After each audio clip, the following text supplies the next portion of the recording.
Amém. Seja bem-vindo a Revive. Abra sua Bíblia comigo no livro de Colossenses. Estamos hoje no capítulo de número 2. Estudamos em duas ocasiões o capítulo de número 1 da carta aos Colossenses. Vimos que o autor desta carta é Paulo, o apóstolo Paulo, o maior escritor do Novo Testamento. Que mais textos escreveu no Novo Testamento? Paulo, que se converteu ao cristianismo por meio de uma ação direta do Senhor Jesus na vida dele. Paulo, que até então, até a sua conversão a Jesus, ele era um conhecido perseguidor da igreja de Cristo e de todos aqueles que seguiam a Jesus Cristo no primeiro século.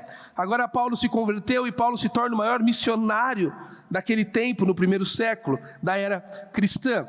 E Paulo escreveu uma das cartas, várias cartas, e uma delas é a carta de Colossenses. Colossos é uma cidade, como vimos, que fica numa região muito importante da Ásia, o Vale do Lico, onde existiam 3 cidades ali, Colossos, Hierápolis e Laodiceia, onde passava o rio Lico, a região do Vale do Lico. E Paulo não visitou aquela região. Na verdade, a igreja de Jesus, que está em Colossos, foi uma igreja plantada por um homem chamado Epáfras. Epáfras provavelmente, certamente, foi influenciado e recebeu o evangelho por meio do apóstolo Paulo, na terceira viagem que Paulo faz para plantar igrejas no mundo conhecido da época. Paulo fez 4 viagens. Na terceira, Paulo residiu por quase 2 anos e meio em Éfeso. Éfeso, a capital da Ásia Menor. Quando Paulo estava residindo em Éfeso, o livro de Atos dos Apóstolos nos contam que o evangelho se espalhou por toda a região. Certamente Epáfras esteve com Paulo durante este período e voltou então à região dele, ao Vale do Lico, na cidade de Colossos, e ali plantou uma igreja, junto com outro homem, aquele tal de Filemon. Lembram da carta a Filemon, o dono do escravo Onésimo? A igreja de Colossos era na casa de Filemon.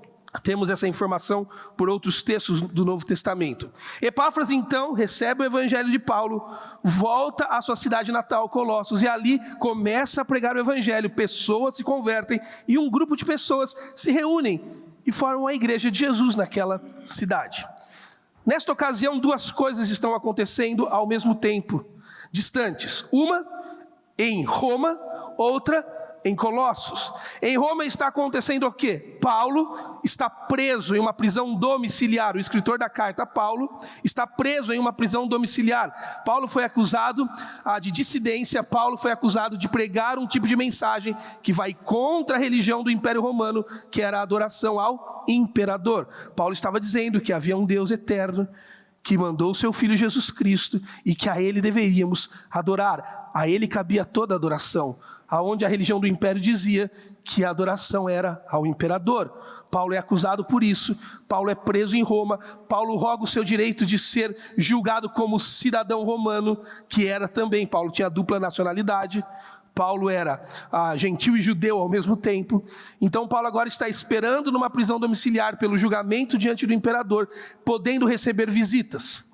Enquanto isso, em Colossos, ao mesmo tempo, a igreja que Epáfras começou está sofrendo forte ataque de heresias. Heresias é tudo aquilo que vai contra a palavra de Deus. É toda a mentira que se levanta contra o conhecimento da palavra de Deus. Havia algumas ideias acontecendo naquela cidade que estavam influenciando ou tentando influenciar os crentes em Colossos. Já vimos isso, que a heresia que estava acontecendo é uma heresia que ficou conhecida na história da tradição teológica como a heresia de Colossos, porque ela não é claramente explicada na carta. Na verdade, o que está acontecendo é que Epáfras sai de Colossos por conta dessa heresia, viaja até Roma para contar para Paulo, na prisão em Roma, o que estava sendo ensinado naquela região. E Paulo então escreve uma carta, entrega, nem é para Epáfras, é para Tíquico, para que Tíquico leve até a região do Vale do Lico, Laodiceia, Colossos, para ler a carta. Como sabemos então qual é a heresia que está sendo ensinada na cidade de Colossos? A partir das respostas que Paulo dá. Nós fazemos uma engenharia inversa. Paulo responde questões que foram trazidas por Epáfras, e a partir das questões que foram trazidas por Epáfras, E as respostas que Paulo oferece às questões, nós conseguimos saber quais eram as ideias equivocadas que estavam sendo ensinadas na cidade e na igreja de Colossos. E isso ficou conhecido na tradição teológica por várias descobertas arqueológicas, bibliotecas. Disse no primeiro dia para vocês, até uma biblioteca descoberta na segunda metade do século passado no Egito, uma biblioteca gnóstica. Então nós sabemos, por toda a informação das respostas de Paulo e por toda a informação arqueológica de descobrimentos da história, nós sabemos que a heresia que estava sendo ensinada em Colossos é o que ficou famosamente conhecido mais tarde como gnosticismo. Gnosticismo, uma heresia que vai seguir toda a trajetória da igreja no começo da era da igreja. Gnosticismo. Gnosticismo vem da palavra conhecimento, palavra grega gnosis. O que era o gnosticismo? Já falamos disso, apenas relembrando em linhas gerais. Ainda um gnosticismo bem incipiente no primeiro século, ele vai ficar robusto no segundo século, e no terceiro e no quarto ele vai ser atacado pela igreja, e ele vai assumir em um formato mais formal na história, mas as suas ideias continuam até os dias de hoje. O que era o gnosticismo? O gnosticismo era uma mistura de informações, uma mistura de ideias. Eles pregavam que existia um conhecimento que apenas poucos alcançariam, uma gnosis, um conhecimento que não era racional, mas um conhecimento revelado, que apenas alguns que chegassem lá iriam adquirir tal conhecimento. E que entre nós e esse conhecimento final e maior, que era a gnosis, ou Deus, você pode chamar isso de Deus também. A gnosis para eles era uma divindade. Entre nós e o conhecimento Deus, havia um espaço chamado pleroma. Pleroma. E nesse espaço chamado pleroma, onde habitavam todas as constelações, todos os corpos celestiais, o que se pode ver, o mundo criado, nele habitavam anjos. E esses anjos eram o sol, a lua, as estrelas, os firmamentos. E qual era o papel do humano? O humano estava do lado de cá, enquanto a perfeição estava do lado de lá. A gnosis, o conhecimento, Deus. Entre nós e ele, ou o conhecimento, havia o pleroma, os anjos que habitavam os corpos celestiais. O nosso papel era atravessar o pleroma por meio de comportamentos, por meio de esforços humanos, por meio de um asceticismo do corpo, de uma negação da matéria e do prazer. E com isso nós iríamos apaziguando, agradando os anjos. E se nós conseguíssemos tal tarefa, nós alcançaríamos o pleroma. A gnosis, o conhecimento. Atravessaríamos o pleroma. O que você tinha que fazer para atravessar daqui para lá, para alcançar o conhecimento, a gnosis, atravessar o pleroma? Aqui estava a mistura de todas as coisas que eles criam.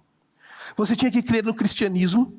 Eles não descartavam Jesus Cristo. Jesus era bom, mas Jesus era mais um dos anjos que habitavam corpos celestiais, que encarnou para representar o divino na matéria, que a gnosis dizia que o corpo material era a prisão da alma, que ela tinha que ser liberta, a alma do corpo material. Então Jesus tinha uma função.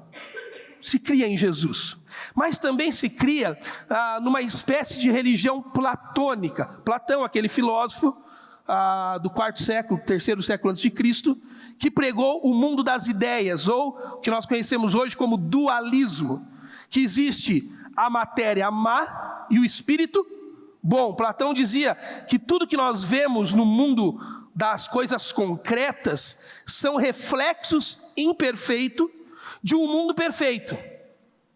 Você fala, eu nunca ouvi falar de Platão, mas você já assistiu Matrix. Matrix é platônico. Nunca assisti Matrix. Você talvez já tenha lido Alice no País das Maravilhas. Platônico. É platônico. A Matrix foi baseado no Alice no País das Maravilhas. Você lembra como começa o Matrix 1? Que é o único que faz algum sentido? O Neo, que é o prefixo grego para novo, ele começa o filme correndo atrás do quê? De um coelho branco. Você já leu Alice no País das Maravilhas? Se você não leu, se martirize por isso.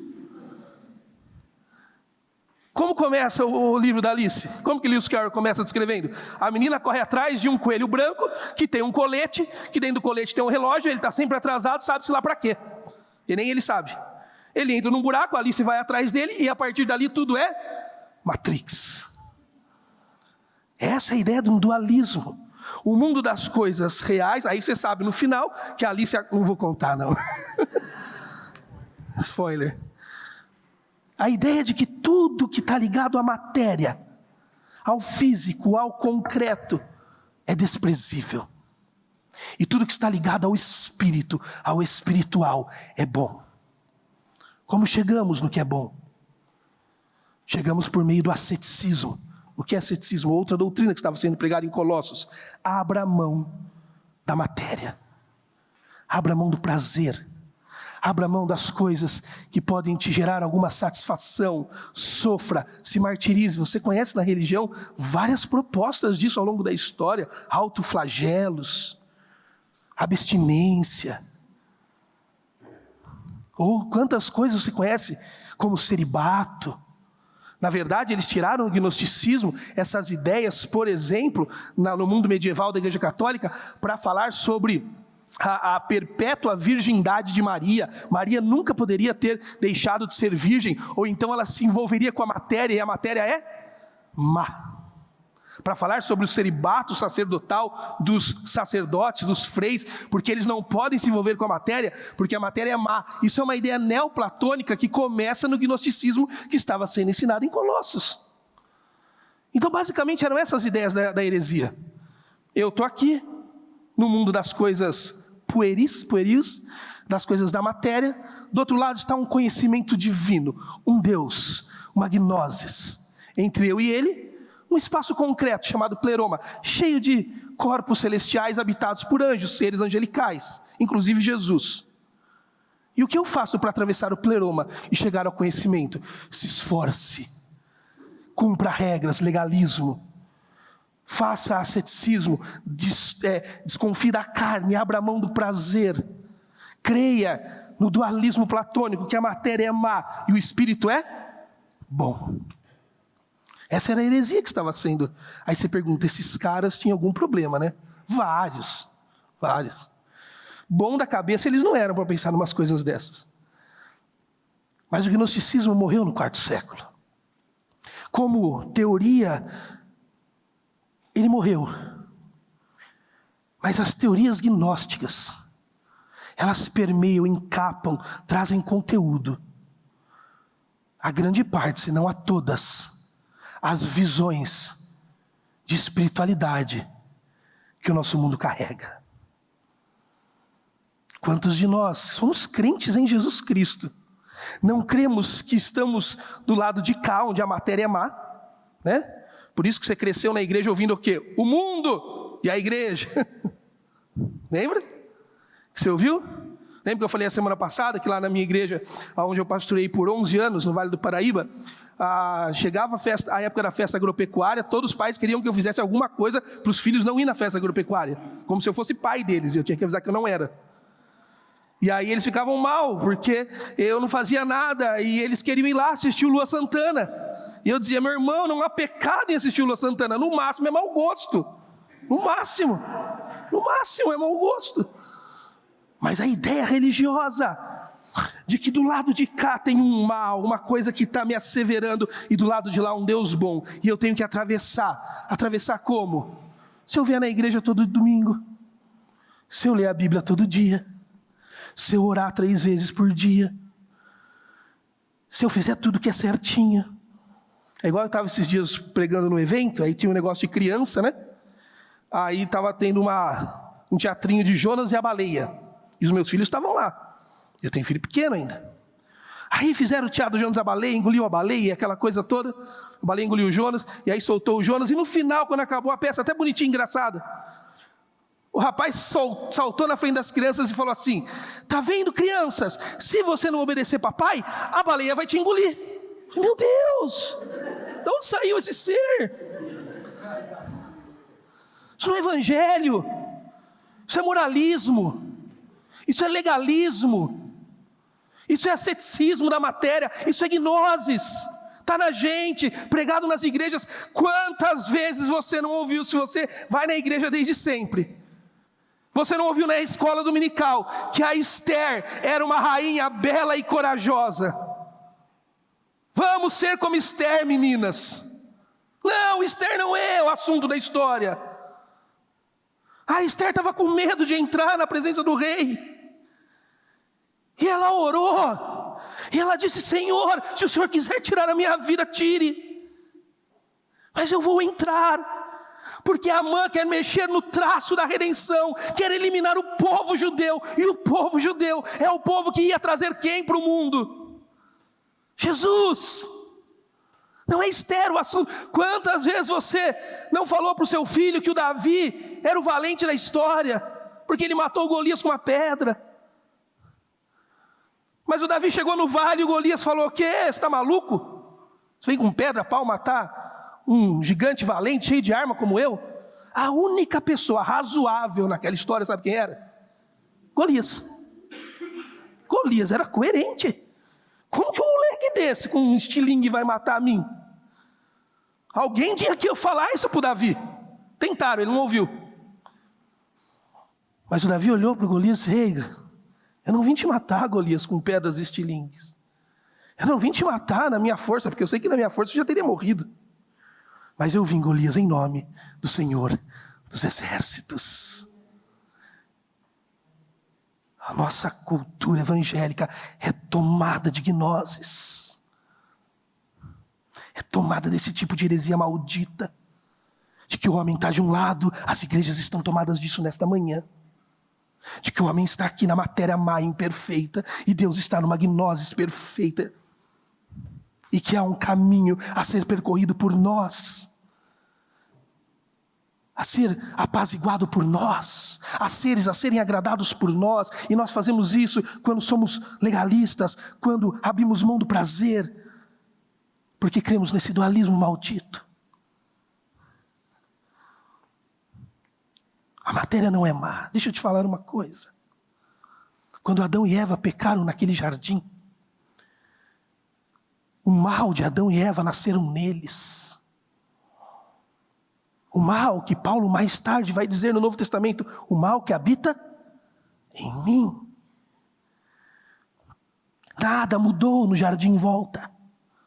Todos os problemas que o mundo criado recebeu pela interferência humana do pecado no homem. Essa visão dualista que temos, espiritualizada que temos, de que a nossa última morada é um lugar celestial, cheio de anjinhos voando, e a gente sentado numa nuvem branca, é errada. Até porque esse mundo é chato, eu não quero ir para lá.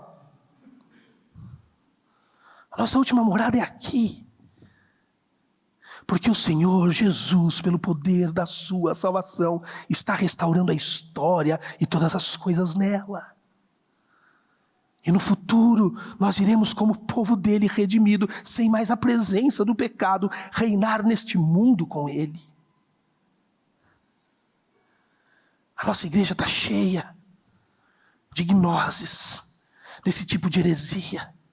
Isso influencia a maneira que você ensina seus filhos. Não faz isso, não pega aquilo, não pode aquele outro. Como se Deus fosse um sarcástico cósmico, sentado numa nuvem, olhando para a terra e dizendo: olha, mas não pega, pega, mas não prova, prova, mas não engole. E se você engolir, não goste.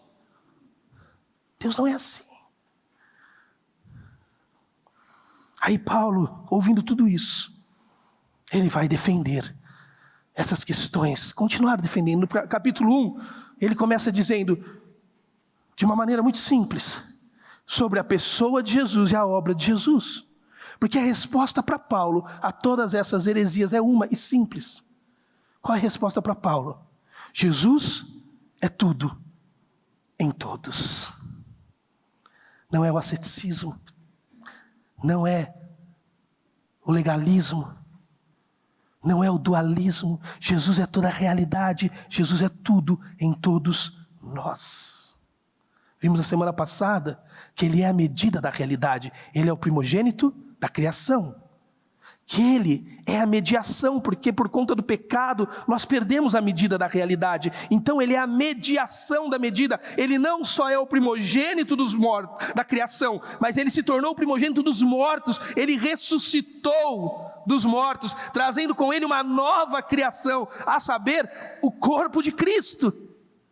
Ele mediu a realidade caiu em pecado.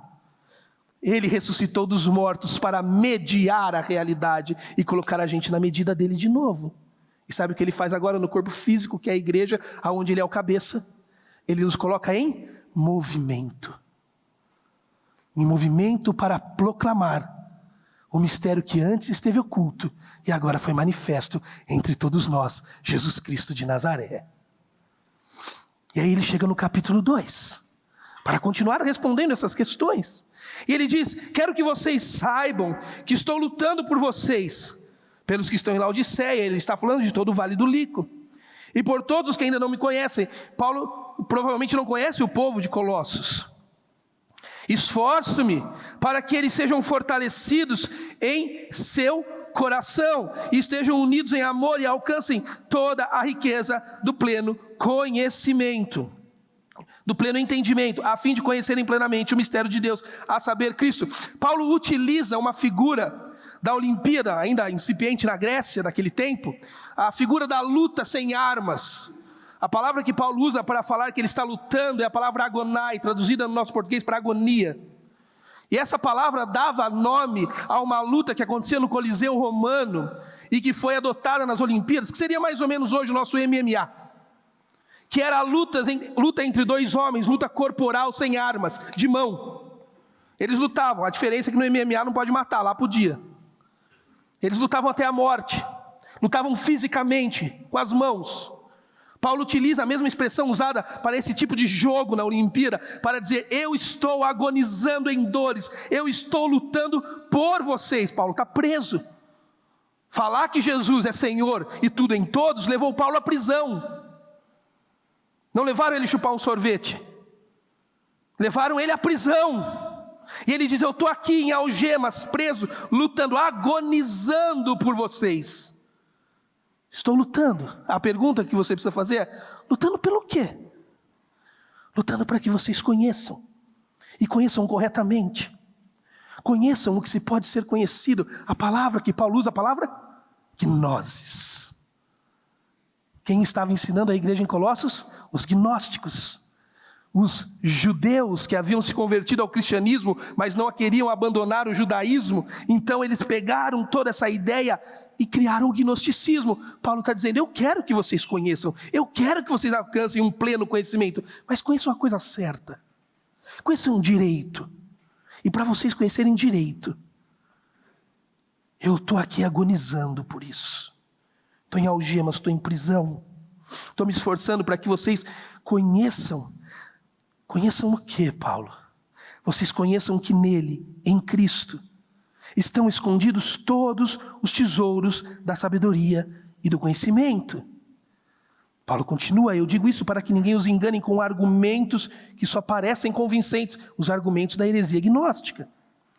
Porque embora eu esteja fisicamente longe de vocês, em espírito. Paulo não está dizendo que ele tinha um espírito que saía dele e ia lá, tá bom? Paulo estava dizendo que ele estava de coração com eles. Essa é a ideia, tá bom?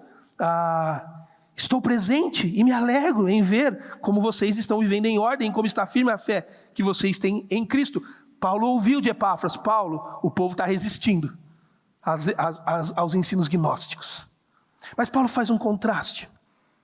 Paulo diz: eu estou orando, estou lutando, estou em agonia, para que vocês descubram uma coisa, no meio do que vocês estão vivendo. E o que eles estavam vivendo? O ensino de que eles tinham que se esforçar para alcançar um conhecimento pleno, chegar a um Deus por meio do esforço humano e então conhecer. Paulo está agonizando para que eles conheçam uma verdade sublime. E aí Paulo usa um aforismo, uma verdade curta e inteira. Qual é a verdade que Paulo agoniza para eles conhecerem? Que em Cristo estão escondidos o quê? Todos os tesouros da sofia e da gnosis, da sabedoria e do conhecimento. Tudo o que vocês precisam conhecer para poderem viver. Nada está fora de Cristo. Cristo é a única realidade em quem todas as coisas foram criadas, em quem nele ainda todas estão plenamente sustentadas. Cristo é toda a realidade. Paulo está nos ensinando algo que a igreja esquece de ensinar. Porque a igreja é gnóstica, extremamente gnóstica. Nós temos muito da leitura gnóstica em nós. E qual é o ensino? Que Jesus é tudo em todos, em Jesus todas as coisas estão, nada está fora dele, ele é toda a realidade. Basicamente o que Paulo está dizendo é o seguinte: que Jesus não é um assunto da vida, guarde isso, mas que a vida é um assunto de Jesus. Se você sair aí na rua hoje perguntando para alguém que até tem uma espiritualidade, ela via de regra será agnóstica, se ele sabe sobre Jesus, ele vai dizer: sei, Jesus, aquele da história que a gente comemora no Natal, que a gente conta para os nossos filhos até que existe, que de vez em quando eu vou numa missa, eu vou num culto, conheço Jesus, sei quem é, personagem histórico, diz ser o Filho de Deus, sei quem é Jesus. Todo mundo vê Jesus como um assunto da vida. Ninguém ignora Jesus. A gente tanto não ignora Jesus que a política humana tenta, para fazer as suas ideologias se sustentarem, a política humana tenta tirar Jesus de um assunto da vida, de como um assunto da existência. Então Jesus é um assunto da vida para, se não todo mundo, para quase todo mundo. Qual é o problema quando Jesus é um assunto da vida? O problema é que quando Jesus é um assunto da vida, Jesus está do lado de muitos outros assuntos que a vida também tem. É por isso que um cristão, ele pode dizer crer em Jesus, mas ser consumista. É por isso que um cristão pode dizer crer em Jesus e ser hedonista, viver pelo seu próprio prazer. É por isso que um cristão pode dizer crer em Jesus e ser um racionalista, achar que a única verdade se encontra com a razão. É por isso que um cristão pode dizer que crê em Jesus e ser um idólatra ou uma idólatra dos filhos. É por isso que um cristão pode dizer crer em Jesus e abraçar qualquer outra fonte de conhecimento da existência. Porque Jesus, quando se torna um assunto da existência, ele é igualado e colocado ao lado de tantos outros assuntos que a existência tem. Vamos combinar? Estamos falando da gente, né? Eu sou assim. Eu tenho vários outros assuntos que dominam a minha vida. Eu tenho várias outras coisas que tomam conta de mim diariamente, que são assuntos inegociáveis para mim, intransponíveis, que eu jamais entrego a Jesus, porque eu tenho medo que Ele diminua o meu assunto. O que Paulo está dizendo é que tudo que não é em Jesus é morte. Tudo que não passa por Jesus não tem vida. É como se Cristo fosse esse palco preto. E eu vivesse em Cristo, como Paulo fala, mas quando eu piso fora, eu encontrei a morte, o que Efésios chama de morte. Foi esse o convite de Satanás para Eva. Ele disse: Eva, vem aqui, vem no mundo que eu vim. Mas a Eva falou: não, Satanás, se eu comer o fruto, eu vou morrer. Sabe qual era a proposta de Satanás para Eva? Não, Eva, você não vai. E Satanás não estava mentindo. Nessa mentira bobinha que a gente acredita, sabe? A gente tem o imaginário religioso, como se Satanás estivesse falando para Eva que ela não ia morrer, mas ele estivesse atrás da árvore dizendo: ah, lá, ela vai morrer, espera aí. Não, Satanás tinha... Respeite Satanás. Respeite ele. Ele tinha convicção que Eva não ia morrer. E por que Satanás tinha convicção que Eva não ia morrer? Porque ele foi para fora do palco. E ele não morreu, segundo a mente dele. Ele estava lá falando com ela, conversando com a Eva. Satanás foi para o lado de lá de Deus, aonde a existência não é mais, aonde a realidade já não mais existe, aonde Satanás construiu uma surrealidade. E lá ele continua a existir, porque vida é diferente de existência. Ele continuou a existir, e de lá chamou Eva para vir existir com ele, na morte, que ele jamais reconheceria. Quando você faz do evangelho um dos assuntos da vida, e abraça junto com tantos outros, sabe para onde você foi? Para a morte. Continuou a existir. É Walking Dead, zumbis. Fala, anda, come, dorme, acorda, mas não vive. Por isso que a sua vida agoniza. Por isso que você é mau, triste, deprimido. Por isso que você nunca chega lá, porque você não está na vida, você só está na existência. Porque você abraçou a morte. Você fez de Jesus um assunto da existência, equivalente a outros tantos assuntos da existência. E para viver esses outros assuntos, foi para o lado de lá de Deus. E passou a existir sem vida. Abraçou a morte. Esse é o dualismo platônico. Esse é o problema de ensinar os nossos jovens sobre moralidade.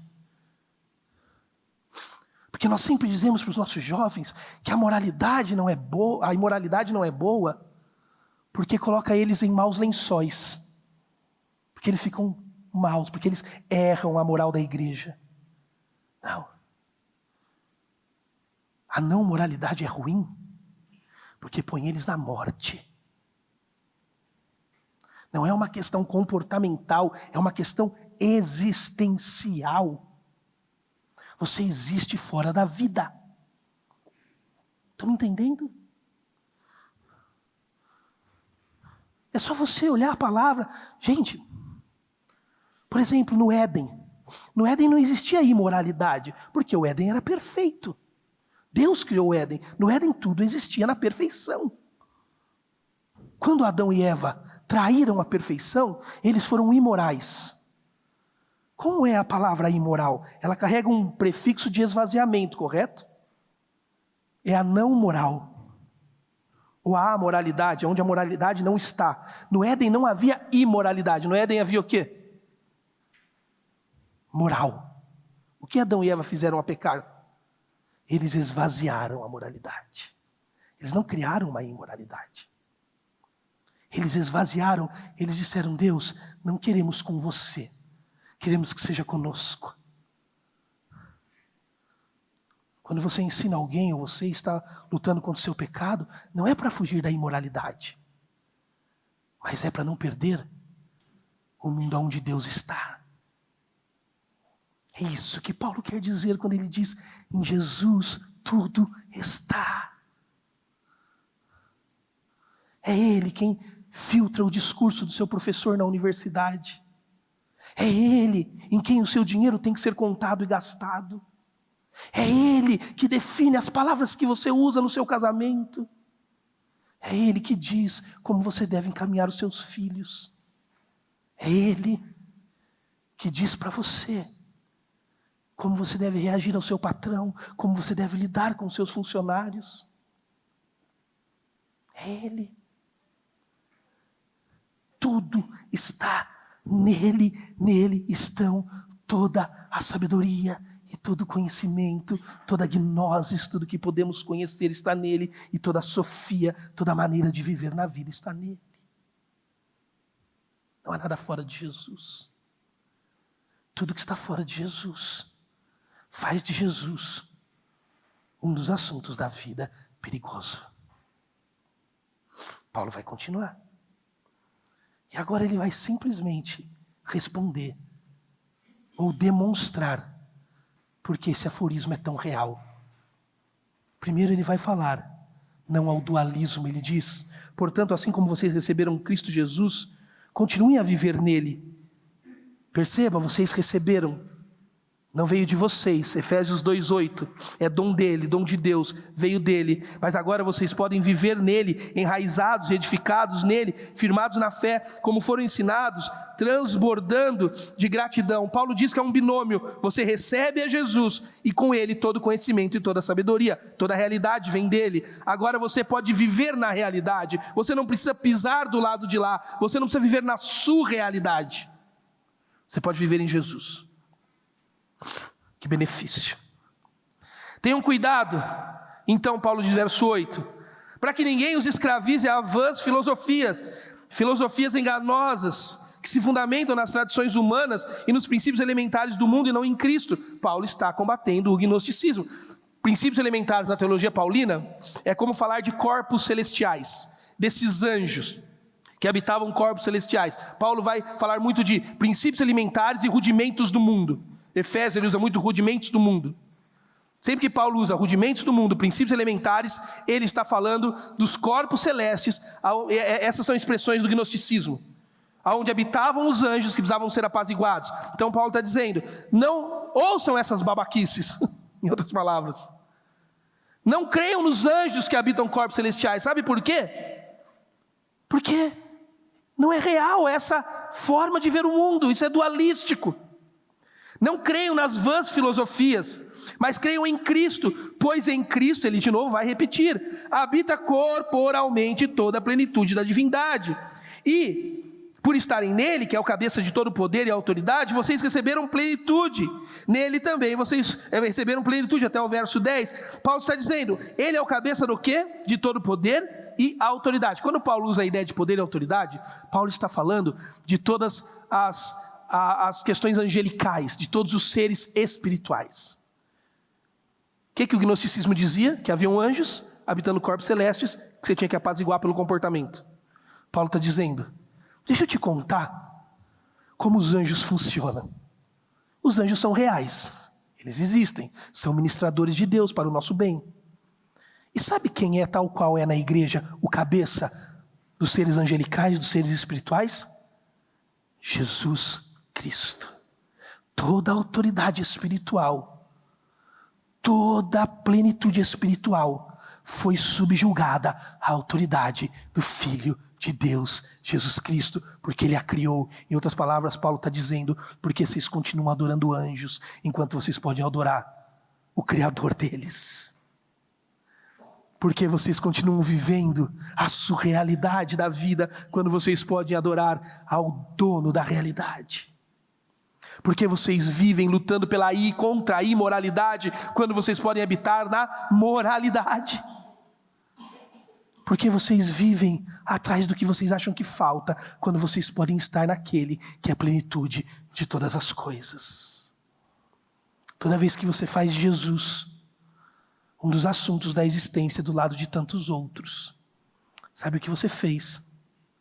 Abriu mão de ter tudo para viver de migalhas. Estava conversando com a minha filha aqui, e ela falou assim para mim, contar um pecado meu. Ela falou, nossa pai, aqui na igreja a gente, desde que começou a Revive, né, a gente começa cravado no horário, 10h30.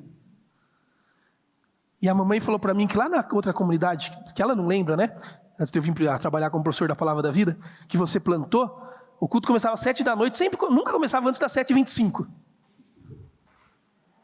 Ela falou, por quê? Eu falei, sabe por quê, filha? Porque lá o pai era um molequinho. Eu plantei uma igreja com 21 anos. E ninguém chega no horário, embora aqui estão acostumando já, né? E quando o papai olhava e não via ninguém na igreja, eu não queria começar. Porque eu vou falar para quem? Falei para ela, não vou falar para quem? Vou falar para ninguém? Que não chegou ninguém, vou começar para quê? Saía uma música, né, Sérgio? Semana inteira eu preparei a mensagem, por que eu vou começar para quê? Ninguém veio. Mas claro, tinha. Pelo menos minha esposa e meus filhos estavam lá. E eu falei para ela, agora o papai amadureceu um pouco mais. E agora eu entendi que eu não começo o culto para quem chegou, mas que eu começo o culto para o Cristo que já chegou, e é a plenitude de todas as coisas. Quando você coloca Jesus como um dos assuntos da vida, Você é um escravo de todos os assuntos dela. Quando você coloca Jesus acima dos assuntos, Ele te liberta nele e na plenitude dele, para reconhecer que mesmo que os assuntos da vida não te atendam, em você não falta mais nada. Deixa eu te dizer uma coisa, o meu casamento é um assunto importante para mim. Mas Deus pode levar a minha esposa. Eu tremo só de pensar. Mas se Deus levar, mais cedo ou mais tarde, eu vou ter que reconhecer, a Mônica não era o assunto da minha vida. Mas a Mônica era um assunto de Jesus na minha vida. Por isso que Jó pôde declamar, Ele deu, Ele tirou. Todas as vezes que os assuntos da vida foram igualados a Jesus, você adentrou a escravidão dos assuntos. Por isso que você vê seu marido sendo um ogro e nunca o exorta, porque você fez dele um ídolo. E Jesus não chamou você para ser submissa ao seu marido, mas para que seu marido legitimasse se ele conhece a Jesus, a pessoa do filho na sua casa. Porque o seu casamento é um assunto de Jesus. Não existe nada fora dele. Se você está escravizado a algum assunto da vida, saia dele e declare: Jesus, domine a minha vida e domine os assuntos dela. Eu quero ser livre, liberto.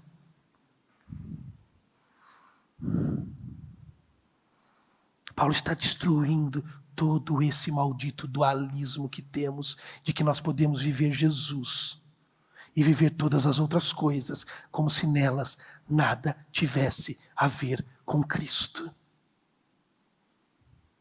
Nada tivesse a ver com Cristo. Nada tivesse a ver com Cristo. Tudo tem a ver com Jesus. Eu me lembro uma vez, eu estava na porta da minha igreja lá em Jacareí, e aí uma pessoa chegou para mim e estava me contando que ele estava brigado com a esposa. Também não era novidade, eles brigavam toda hora. Aí ele falou assim, eu falei, por quê? Por causa da sua mãe de novo? Ele falou, ela não gosta que eu fale da minha mãe, aquelas coisas de casal, sabe? Casal imaturo, que depois cresce. Se cresce, né? E aí ele falou, mas a minha esposa não entende, pastor, que minha mãe é meu sangue, ela é só minha esposa. Eu falei, meu Deus. Ele não entendeu. Seja mãe, seja mulher, todas são assuntos de Cristo. E deixe Cristo priorizar. E quando Cristo prioriza, meu amigo, Ele vai priorizar agora a sua esposa sobre a sua mãe. Mas é que você que está fazendo a grade hierárquica da sua vida. E aí você fala, pastor, ajuda ele. Eu não consigo. Porque eu não sei falar sobre vãs filosofias. E olha que eu sou filósofo. Mas eu só posso ajudá-lo se ele tomar uma decisão de saída comigo. Jesus é o assunto, Joel. Então vamos deixar ele fazer a hierarquia agora. Ele vai terminando o texto, mas para baixo ele fala. Verso de número 11. Nele também vocês foram circuncidados, não como uma circuncisão feita por mãos humanas, mas como a circuncisão feita por Cristo, que é o despojar da carne. Isso aconteceu quando vocês foram sepultados com Ele no batismo e com Ele foram ressuscitados mediante a fé no poder de Deus, que o ressuscitou dentre os mortos. Quando vocês estavam mortos em pecados, na circuncisão da sua carne, Deus os vivificou com Cristo. Ele nos perdoou todas as transgressões e cancelou o escrito de dívida que consistia em ordenanças e que nos era contrária. Ele removeu, pregou na cruz e, tendo despojado os poderes e autoridades, fez deles um espetáculo público, triunfando sobre eles na cruz. Portanto, não permitam que ninguém os julgue pelo que vocês comem ou bebem, ou com relação a alguma festividade religiosa, ou a celebração das luas novas, ou dos dias de sábado. Essas coisas são sombras do que haveriam de vir. A realidade, porém, encontra-se em Cristo. Não permita que ninguém Tente que ninguém que tenha prazer numa falsa humildade e na adoração de anjos os impeça de alcançar o prêmio. Tal pessoa conta detalhadamente suas visões e sua mente carnal a torna orgulhosa. Trata-se de alguém que não está unido a Cristo, a partir do qual o corpo, sustentado e unido por seus ligamentos e juntas, efetua o crescimento dado por Deus. Já que vocês morreram com Cristo, para os princípios elementares deste mundo, vocês não adoram mais aqueles anjos. Porque como, se ainda pertencesse a eles, vocês se submetem a regras, não manuseie, não prove, não toque. Todas estas coisas estão destinadas a perecer pelo uso, pois se baseiam em mandamentos e ensinos humanos. Essa regra tem, de fato, a aparência de sabedoria, de um comportamento bom, como com sua pretensa religiosidade, de um conhecimento correto, falsa humildade e severidade com o corpo, asceticismo, mas não tem valor algum para refrear o impulso da carne. Sabe por que eu li todo o texto agora? Porque agora faz todo sentido para você. Agora Paulo vai dizer, se você reconhece que Jesus é tudo, e todos os assuntos estão embaixo dele, ele não é um assunto da vida, ele é a vida. E a existência sua precisa existir nele, porque senão ela será uma existência morta. Agora que você entendeu que não é esse dualismo maldito, de que você pode viver Cristo e viver coisas sem Cristo, porque você vai estar vivendo escravizado na morte. Agora eu posso dizer para vocês, agora que vocês têm essa gnose perfeita, como vocês com sabedoria se comportam na vida. E não é por essa religiosidade maldita que os judaizantes que estavam em Colossos estavam pregando. Se você naqueles dias, no primeiro século, perguntasse a um judeu o que significava ser um judeu, ele diria 3 coisas para você. Ser um judeu significa não fazer nada no sábado, fazer os regimes, as dietas corretas e cumprir o calendário de festas. Isso era ser um judeu. E também circuncidar o seu filho. 4 coisas, na verdade. É que o calendário era dieta e festa junto. 3 coisas. Era guardar o sábado, cumprir calendários, tanto com dietas quanto com festas, e circuncidar o seu filho, homem, ao 8º dia. Isso era ser um judeu. E lembra, o judaísmo foi a religião e os judeus foi o povo que Deus escolheu no Antigo Testamento para que a graça dele se manifestasse por meio da promessa da vinda de Jesus Cristo. No Antigo Testamento, as pessoas não eram salvas porque cumpriam a lei de Israel. As pessoas eram salvas porque por meio do testemunho do povo de Israel, as pessoas criam na promessa dada a Abraão, de que da descendência de Abraão viria alguém que abençoaria todas as nações, Jesus Cristo. Então, aqueles que aceitassem o testemunho de Israel, do Salvador Jesus Cristo, seriam salvos por Deus. Então Israel tem grande importância na história da redenção. Mas aquele que foi prometido a Abraão para abençoar as nações, já veio. Jesus Cristo. E tudo o que Israel era e representava, era sombra do que haveria de acontecer.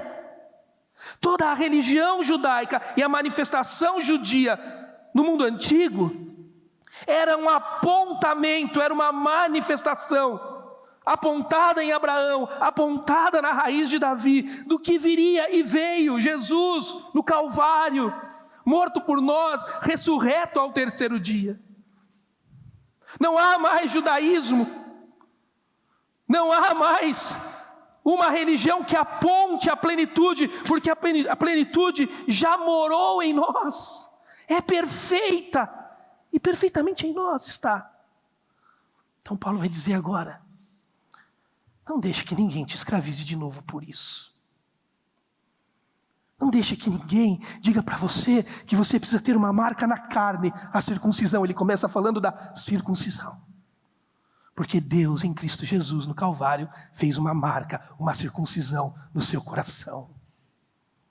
Não deixe mais que ninguém domine você por calendários. Quantas pessoas frequentam igrejas dominicalmente por uma religiosidade? Isso é pecado. Você deve vir com compromisso à igreja, porque na comunidade da fé, como vimos a semana passada, é que nós completamos o sofrimento de Cristo. Mas se você começar a vir muito no culto todo domingo, você vai ter uma overdose de culto. Aí eu vou chegar para você e falar, leva sua esposa a passear um pouco. Sai com a sua família. Não deixe mais que ninguém te domine por calendários, por dietas. O judeu não comia carne de porco por uma manifestação exemplificativa do que haveria de vir. Você pode comer carne de porco, só não come tanto quanto eu. A questão é outra. Você está me entendendo?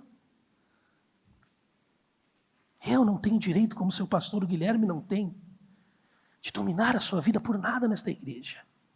Não se deixe dominar por nós. Nós vamos educá-los na fé evangélica e esperar que a fé evangélica mova vocês como corpo de Cristo neste mundo. Quantas pessoas nesses 3 anos e nos meus outros, agora quase 17 anos de vida pastoral, eu tenho ouvido me dizer, pastor, eu estou assim porque eu errei, o meu filho se perdeu porque eu errei.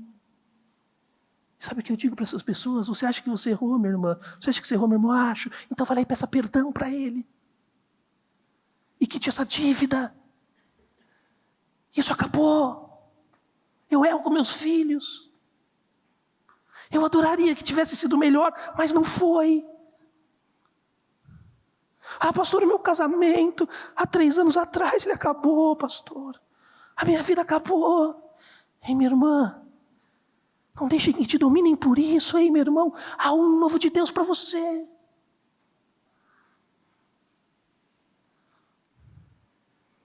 Essa maldita religiosidade do domínio. Deixa eu dizer uma coisa para encerrarmos esta manhã. O evangelho no Brasil, ele é extremamente infantil ainda. Porque ele é novo. A gente não tem que ter paciência com o que é novo. Lembra que eu falei semana passada que eu mudei para a beira do lago e meu filho pulou no lago? Que não pode? Tem que ter paciência, porque é imaturo e é o Efraim. O evangelho é novo, o Brasil é novo. 5 séculos de história. O evangelho chegou aqui há pouquíssimo tempo, pela Europa, depois pela forte colonização norte-americana. E ele chegou por meio de um imperialismo. Ele chegou trazido de um continente helênico, helenista, que nem a Grécia e a Roma fizeram com o mundo antigo. Os Estados Unidos faz até hoje, porque a gente usa calça jeans, fala delete, né? Delete isso da sua vida, né? Você não fala? Playlist. Isso é imperial. Isso é helênico, na filosofia chama-se de helenismo. É uma cultura dominando o mundo. Aí, o norte-americanismo trouxe o evangelho para nós. E nós somos gratos, imensamente gratos a eles. Temos que render nossa gratidão a esses homens e mulheres que desbravaram o continente para chegar aqui. Mas inevitavelmente, junto com o assunto evangelho, eles trouxeram o assunto cultura. Uma tradução da maneira de viver a verdade que eles criam. De criar filhos, de serem casados, de pensar educação, criação. Sabe o que nós deixamos acontecer nesse mundo brasileiro? Nós esquecemos de criar um evangelho tupiniquim, com uma expressão nossa, com uma música nossa, com um jeito nosso que não é pecaminoso só porque é brasileiro, porque parece que no mundo tudo que não é loiro de olho azul é meio endiabrado, né? Nós somos dominados por uma cultura maldita de religiosidade, que sufocou o evangelho embaixo dela e disse para nós que o único jeito de viver a Jesus era se nós vivêssemos daquele jeito. Sabe o que aconteceu? Você não conseguiu. E começou a se medir pelo casamento do fulano, pela criação do filho do ciclano. E você não deu conta de fazer. E quando você não deu conta de fazer, sabe o que você falou? Eu fali espiritualmente. Não deixe isso acontecer com a sua vida. Não deixe que alguém diga para você, não pegue, não toque, não manuseie. Vá até Cristo. Faça dele o assunto da sua vida.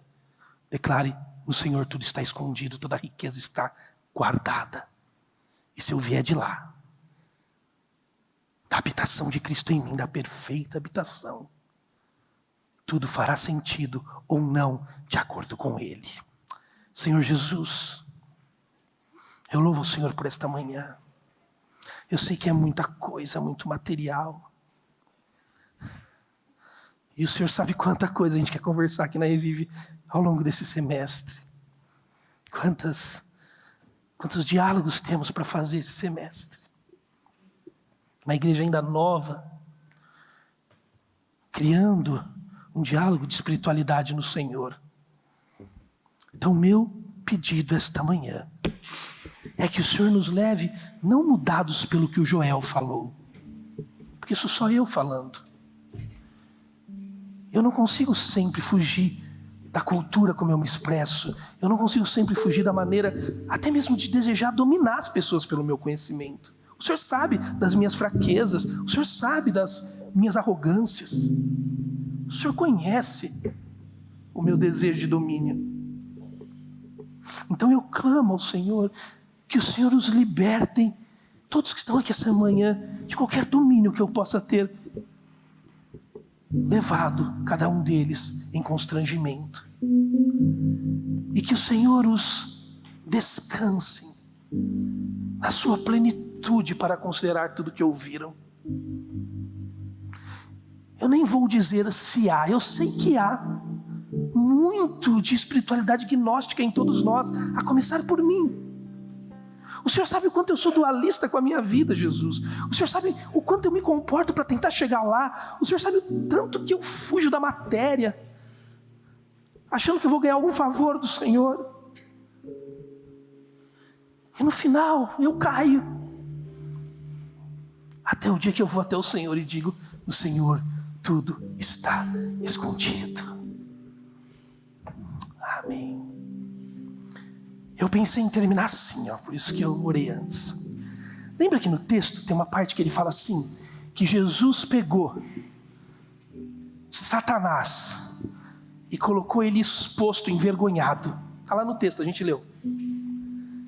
E ele fez isso com Satanás quando ele fez o quê? Quando ele pegou o escrito de dívida e cravou na cruz. O que é o escrito de dívida que Paulo está falando? A lei. A lei que é boa e perfeita, mas que só tem uma função: dizer para você, você é imperfeito. A lei é tão boa e perfeita que quando você pega ela e abraça, ela mostra a sua imperfeição.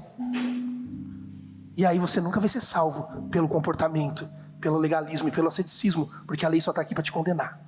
O comportamento nunca esteve aqui para te salvar. Jesus veio no mundo, pegou a lei, cravou na cruz e acabou com essa ofensa da lei contra nós.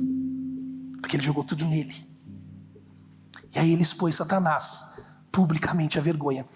E eu quero terminar dizendo isso. Sabe por que Jesus expôs Satanás publicamente à vergonha? Eu vou fazer uma pergunta.